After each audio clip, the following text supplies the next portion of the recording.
14 years. This game has been around for 14 years. For perspective, if you started playing this game when you were 14 years old, you'd be 28 now. You may have went from playing on a bulky PC in the family room to possibly moving out, getting married, and maybe even having your own kid. Yep. From the outside looking in, this blocky child's game doesn't look like much. Recommended amount of dedicated RAM I should have. So really, why is this dumb game still alive? Well, I think the answer is more complex than can be taken at any sort of face value. Minecraft originally released back in 2009, and the early days were obviously rough. Only the very basics were available. First, it was only creative, you'd build some random stuff, and a lot of niche communities grew. Pixel art was actually one of the first things people did in Minecraft. Eventually, we got survival, and features were added over time. This is not a historical video, but it's important to note that a ton of quick additions and updates between 2009 and 2013 really shaped Minecraft's core fundamentals. The game reached peak search volume in July of 2013, and a lot of us will remember the version 1.2. YouTube was a huge reflection of the early Minecraft era. It was the most popular game on the platform, but I wouldn't want to discredit its rapid rise. These videos from Captain Sparkle were still way back in 2011. You legitimately cannot underestimate the power of Minecraft back in the early days, no matter how big of a game we perceive it to be today. However, shortly after its peak in 2013, Microsoft purchased Minecraft for some pocket change, $2.5 billion. And you'd think with such a massive company behind it, it would elevate the game, but the subsequent results after the purchase weren't great. Minecraft continued to lose momentum and search volume and completely hit a new all-time low in October of 2018. Lots of people like to correlate this downfall with a dry period in the game's history, lack of updates, and truth be told, I'm not entirely convinced this was the issue, nor the fact that Minecraft even flourishes based off of updates. Let me explain. Between 2014 and 2019, we had a few updates: the Bountiful update, the Combat update, the Frostborn update, the World of Color, and finally the Aquatic update, all quite substantial. Nothing groundbreaking, but a good amount of content only once put together. However, the first 2 years was a painful drought without a doubt. And throughout all these updates, Minecraft continued on a downward trend, meaning every subsequent update had less players playing the game than the one before it. To many people, the game was dead. Now, of course, the game was never literally dead, but more so considered a side game where the spotlight was simply not on it any longer. Dual wielding, new mechanics, and much more, people didn't really care. While these updates came out, Minecraft still saw a year-over-year decline, all the way up until mid-2019. This is when we saw a massive surge in the game's popularity. Microsoft didn't do anything special. The Aquatic update was cool, but it didn't shake the fundamental of the game. It was simply a mixture of three things. One, the game had updated enough where people who took a 2 to 3 year break now had enough content to re-explore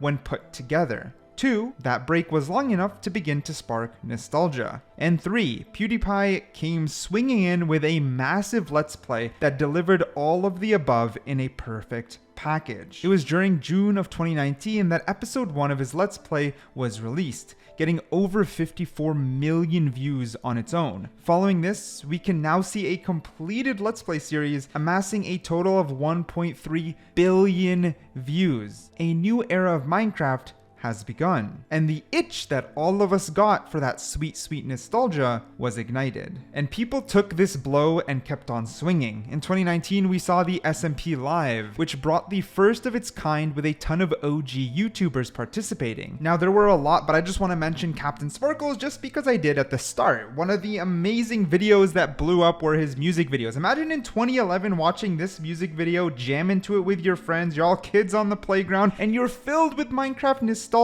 just to see him years and years later play in an SMP Live in the latest version of Minecraft. Of course, that nostalgia is going to come rushing back. And then the outbreak and lockdowns followed soon after, so you're talking about a perfect recipe to reintroduce and hop back into this game. Since then, Minecraft has maintained its momentum, hitting peaks and dips year over year, but overall remaining quite stable and much more elevated than its past. Now, Again, Mojang does continue to update this game, and we've had countless new features, biomes, mobs, and items added. It, without a doubt, does help the game maintain its player base, especially big ones like command blocks, adventure mode, and other things that give creative incentive to the community. However, I actually really believe Mojang is a terrible example of how to update your game. They have no communication nor know how to generate excitement within the player base for their core game mode, which is survival. We have mob votes that bog down the game's total potential.